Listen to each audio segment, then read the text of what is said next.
السلام علیکم ورحمۃ اللہ وبرکاتہ۔ آج کے سبق میں ہم بات کریں گے کہ عورت جب ماں بن جایا کرتی ہے تو اس پر اولاد کی کیسے کیسے ذمہ داریاں آ جایا کرتی ہیں۔ یوں تو ماں کا بہت بڑا مرتبہ ہے۔ اللہ کے نبی صلی اللہ تعالیٰ علیہ وآلہ وسلم نے ارشاد فرمایا کہ اگر جنت چاہتے ہو تو اپنی ماں کے ادب و احترام سے کبھی خالی مت رہنا، اپنی ماں کو کبھی حقارت کی نظر سے مت دیکھنا۔ اگر ماں باپ کو حقارت کی نظر سے دیکھا تو اللہ تعالیٰ تمہیں جنت عطا نہیں فرمائے گا۔ تم دنیا میں بھی رسوا و ذلیل و خوار کر دیے جاؤ گے، میدان محشر میں بھی ذلت و رسوائی کا تمہیں سامنا کرنا پڑے گا۔ تو آج ہم بیان کریں گے کہ ماں کو جو اللہ رب العزت نے مرتبہ عطا کیا ہے، جو فرمان رسول اکرم صلی اللہ تعالیٰ علیہ وسلم اس کے حوالے سے جو ماں کی عظمتیں بڑی ہوئی ہیں وہ ایسے ہی نہیں ہوئیں۔ ماں بہت بڑی یعنی کہ زندگانی کے حوالے سے لکھا ہے ماں بہت بڑی قربانیاں دیتی ہے، اس کے بعد میں کہیں ماں کو یہ مرتبہ ملا کرتا ہے۔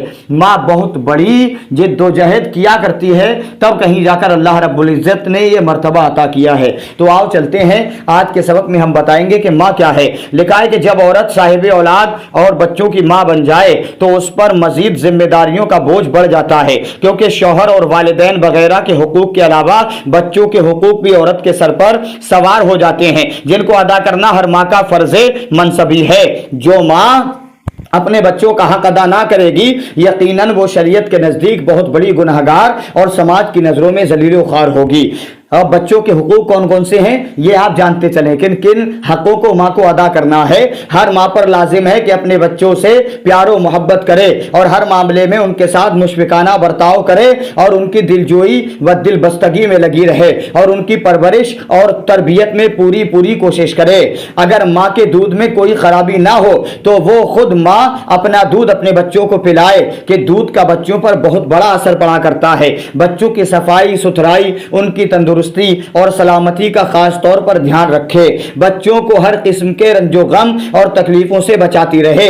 بے زبان بچے اپنی ضروریات بتا نہیں سکتے، اسی لیے ماں کا فرض ہے کہ بچوں کے اشارات کو سمجھ کر ان کی ضروریات کو پوری کرتی رہے۔ بعض مائیں چلا کر یا بلی کی بولی بول کر یا سپاہی کا نام لے کر یا کوئی دھماکہ کر کے چھوٹے بچوں کو ڈرایا کرتی ہیں، یہ بہت ہی بری باتیں ہیں۔ کوئی ماں چلا کر بچوں کو ڈراتی ہے، کوئی بلی کی طرح بول کر ڈراتی ہے، یا کوئی سپاہی کا نام لے کر کے سپاہی آ گیا، چور آ گیا، یہ آ گیا، وہ آ گیا، طرح کی باتیں بول بول کر بچوں کو ڈرایا کرتی ہیں۔ یہ بہت بری عادتیں ہیں۔ بار بار ایسا کرنے سے بچوں کا دل کمزور ہو جاتا ہے اور وہ بڑے ہونے کے بعد ڈرپوک ہو جایا کرتے ہیں، یعنی بڑے ہونے کے بعد میں ان کے اندر وہ ہمت نہیں رہتی ہے، وہ طاقت نہیں رہتی ہے۔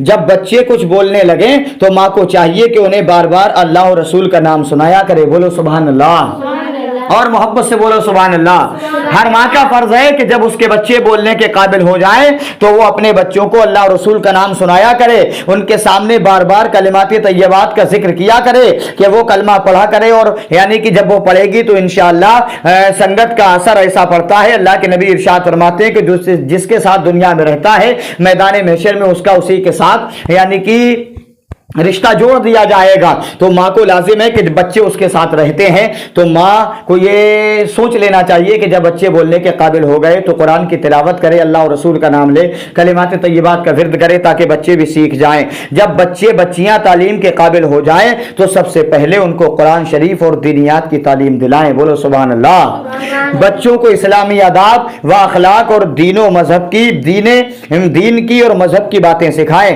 لکھا ہے بچوں کو اسلامی آداب باخلاق اور دین مذہب کی باتیں سکھائیں، اچھی باتوں کی رغبت دلائیں اور بری باتوں سے نفرت دلائیں۔ تعلیم و تربیت پر خاص طور پر توجہ کریں اور تربیت کا دھیان رکھیں، کیونکہ بچے سادہ ورق کے مانند ہوتے ہیں، سادہ کاغذ پر نقش و نگار بنائے جائیں وہ بن جاتے ہیں، اور بچیوں کا سب سے پہلا مدرسہ ماں کی گود ہے۔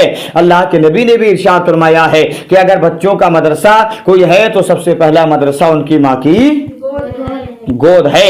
اسی لیے ماں کی تعلیم و تربیت کا بچوں پر بہت گہرا اثر پڑتا ہے. لہذا ہر ماں کا فرض منصب یہ ہے کہ بچوں کو اسلامی تہذیب و تمدن کے سانچے میں ڈھال کر ان کی بہترین تربیت کرے. اگر ماں اپنے اس حق کو ادا نہ کرے گی تو گنہگار ہوگی. جب بچہ یا بچی 7 برس کے ہو جائیں تو ان کو طہارت اور وضو غسل کا طریقہ سکھائیں اور نمازوں کی تعلیم دے کر ان کو نمازی بنائیں اور پاکی و ناپاکی اور حلال و حرام اور فرض و سنت وغیرہ کے مسائل بتائیں. اور جب وہ 7 سال کے ہو جائیں تو ان کو بستروں میں علیحدہ کر دیں, ایک ساتھ نہ سلائیں. خراب لڑکوں اور لڑکیوں کی صحبتوں سے بچائیں اور ان کے ساتھ نہ کھیلنے دیں. بچوں کو روکتے رہیں اور کھیل تماشوں کے دیکھنے سے, ناچ گانے, سنیما تھیٹر وغیرہ لغویات سے بچوں اور بچیوں کو خاص طور پر بچائیں. ہر ماں کا فرض ہے, ہر ماں باپ کو یہ لازم ہے, ہر ماں باپ کا یہ فریضہ ہے کہ بچوں اور بچیوں کو ہر برے کاموں سے بچائیں اور ان کو اچھے کاموں کی رغبت دلائیں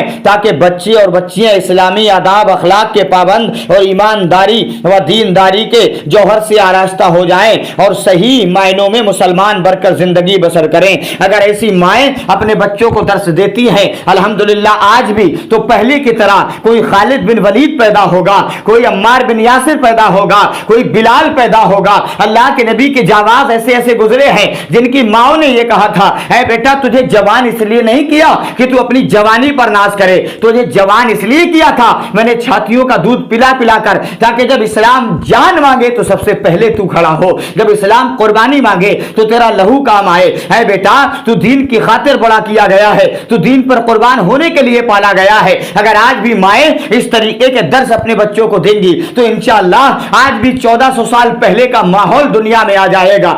آج بھی 1400 سال پہلے کی طرح مسلمان جاگ جائے گا. آج بھی دنیا میں ہر مسلمان کی حکومت ہوگی, کیونکہ جیسا کہا ہے کہنے والے نے, آج دنیا میں یہ بکھرے ہیں ہم تنکوں کی طرح, ایک ہو جائیں زمانے کو ہلا کر رکھ دیں, ایک بننا سیکھو. ماں باپ اگر اس طریقے سے اپنے بچوں کو پالیں انشاءاللہ تو آج بھی غازیان دین پیدا ہوں گے. امید ہے انشاءاللہ کہ آج کے سبق کا آپ پر بہت بڑا اثر پڑا ہوگا. ہر ماں سے میری التجا ہے, ہر ماں سے میری گزارش ہے, ہر ماں سے میری اپیل ہے بڑے ادب و احترام کے ساتھ مخلصانہ محبانہ کہ بیٹا ہو یا بیٹی اگر پالو تو اسلام کی یعنی دائرے میں رہ کر پالو, تاکہ اگر بیٹی کا کردار بنے تو فاطمہ کی طرح بنے, بیٹے کا کردار بنے تو اللہ کے نبی کے یعنی صحابیوں کی طرح بنے. مجھے امید ہے ہر ماں آج کا درس سمجھ گئی ہوگی. انشاءاللہ کل بھی میں آپ کے سامنے ایک سبق لے کر حاضر آؤں گا. تب تک کے لیے اپنا خیال رکھیے گا. السلام علیکم ورحمۃ اللہ وبرکاتہ.